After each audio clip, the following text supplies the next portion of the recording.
Hello, welcome back to the pain cave. Don't know if I like that term actually, pain cave. Yeah, as you see from the title, the training I think seems to be going rather well.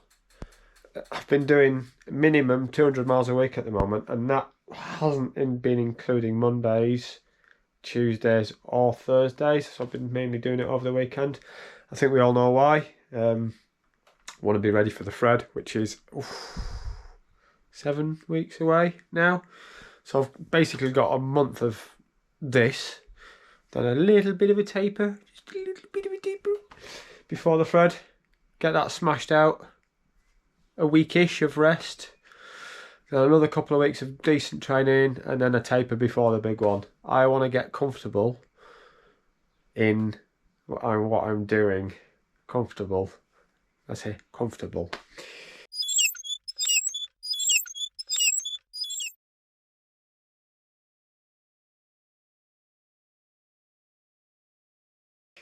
So today is an example of what I'm doing. I actually had a day off the bike yesterday. I was utterly knackered. Just an accumulation of a lot of stuff going on at once, having to do other things. So I've already been on my turbo this morning. Went out and did a little warm up, 32 miles, something like that, 50k. I've got 100k to do on this afternoon, and hopefully tomorrow, the weather looks okay, I'm going out and doing a 90 something mile ride, or 150 something k with Kirby Lonsdale, which will put me at my target again. So it's going alright. I'm trying to do stuff with pre-fatigued legs. This later ride that I'm just about to start today is a harder one than this morning. So I need to be on it really. Sorry, put my phone down somewhere. But who knows? I'm trying to get back into using pre-fatigued legs. It's really good training. So if your legs are already tired from the day before, just to get straight back on the bike either the morning after or a few hours later, just to warm them down, and it gets your body used to reacting to pre-tired legs. And it's good for settling the brain as well, because I've done something like this before. The first half an hour on the bike, well, I'll say the first 5 minutes on the bike's not pleasant at all. But you get into a warmth, you get into a rhythm. Usually for me, it's about between half an hour and an hour into a next day. And your body just goes, oh, we're doing this again, are we? And you settle into a rhythm. So I'm trying to get my feeding right. I've started officially now on the weight loss stuff, and it's still there. I know, I'm sorry. Food's tasty, all right. Yeah. But power to weight ratio, been doing some research, been doing some stuff, especially for the Fred. It counts more than that than anything else. A kilo off is worth 7-ish watts on a pound's power to weight. And I want to lose 4 kilos. It's worth it, isn't it? Really worth it. That's a good 15% more power to weight than I would normally be going with. And if I'm going up a 30% hill, I'm going to want that. So I'm going to get myself on here, hopefully knock out 100k, because it's a top end of it's a Cat B ride I'm doing. Yeah. So 3.5 to 3.5 watts per kilo.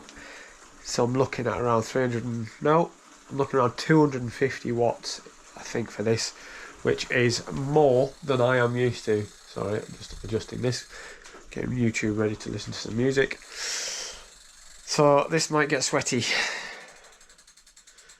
I'm a bit more worried about actually doing this and tomorrow's ride and seeing what I'm like tomorrow. But I've got my food. I've got my Trek bars. I've got a big pile of mint cake in there. I need to go back and collect some more mint cake soon before the big things kick off. Maybe some fudge. I don't know. It's not good for your teeth. I should be fat adapted by now. I really should, but I like to be careful when I'm out. I never want to get close to bonking. So I'm always really careful about what I eat when I'm out. And I don't want to have too many sugary stuff. But mint cake's great for pre-hills. So just give little spikes of energy as you need it, and then you can eat normal food. I've got some bagel fins and other stuff. I have to be careful being plant-based as well. It's just one of those things. Anyway, right, time to get on this. I'll see you on the other side. Oh, well, I've tapped out early on that one at 33, 34 miles. It's going a bit quicker than I want for an endurance pace. These guys are, you know, they're going quick. They're at 3.1, 3.2 watts per kilo, something like that.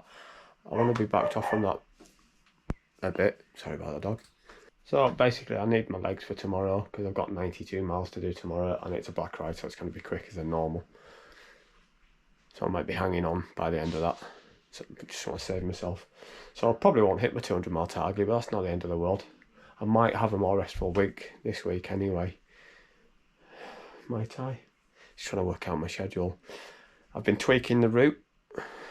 I'll probably show that in a week or so.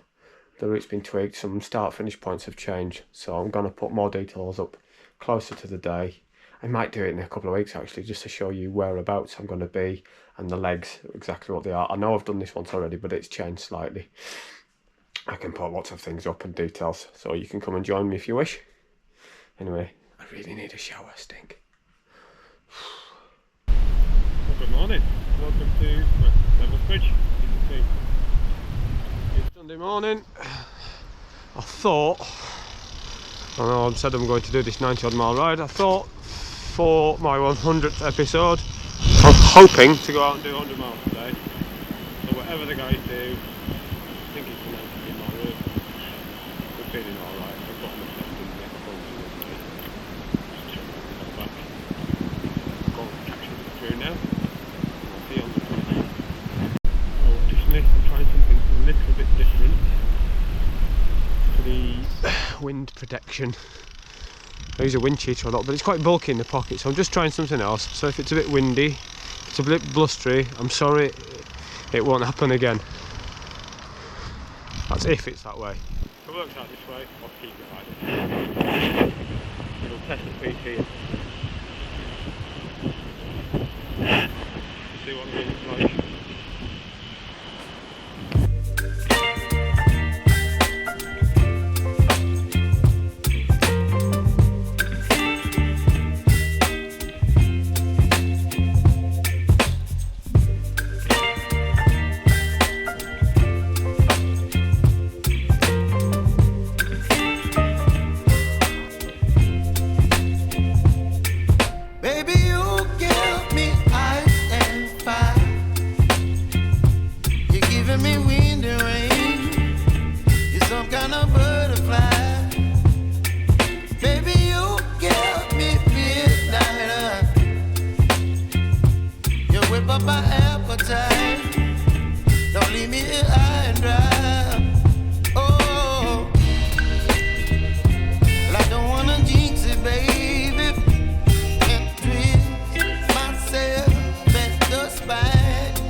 Back in the village, 96 miles done, another 42. No, they're all happy. All done. So yeah, 10 minutes and then get back in the car and go and have a pint after I've got home. I haven't got a pint in the car, that would be foolish.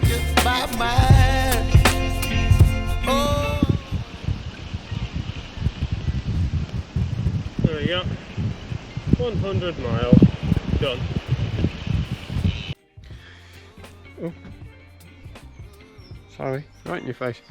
Right, that's the first century of the year. Proper century, not one of these kilometre jobs, because they're not centuries. There was times in that when I felt absolutely awful. You probably saw on the way down to Halton, I was just dead. And then after the first cafe stop, about 10 minutes after that, dead. But then started to build again because I'd eaten, taken some fluids on just need to remember to pace myself a bit better. That was a bit quicker than I wanted to do today, so I backed off a little bit. There's three or four riders again just went a bit quicker at the end, which I wasn't doing. I don't want to do that. I'm not interested in going faster. I'm interested in going further. 16 mile an hour further. That was about 16.5 mile an hour today at 100 miles. Over 8,000 feet of climbing, so yeah, happy with that. Happy with that. It's all coming together. I think I might have quite a restful week this week. I think my body needs it. I've not had a proper restful week for a long time, and recovery is really important. You speak to people who do these kind of things regularly, like Mark Beaumont, and recovery and sleep, good sleep, is very, very important. So that's going to do it for this one. If there is a lot of wind noise in this, I apologise. I'll know after I've done the edit, so I don't know now. It won't happen again. I'm looking at other ways to do things, but it all costs money, and money I don't particularly have, so it can wait until I've got some, or this channel takes off and I actually start making a bit of money from it. We'll see. Yeah, so I'm gonna go and eat probably the contents of a pizza parlour this evening. Happy Mother's Day. It's Sunday, or it was Sunday when you watch this. Don't forget to subscribe, please. This little linky down here, it really does make the world of difference. More subscriptions. If I can get to 1,000 subs and get 4,000 hours of watch time in a year, I can get monetized. And it'll be starting small. It'll be pennies, literally pennies, but every penny counts because it goes to the charity, and that's what it's there for. Okay, anyway, love to lots. I'll see you on the next one.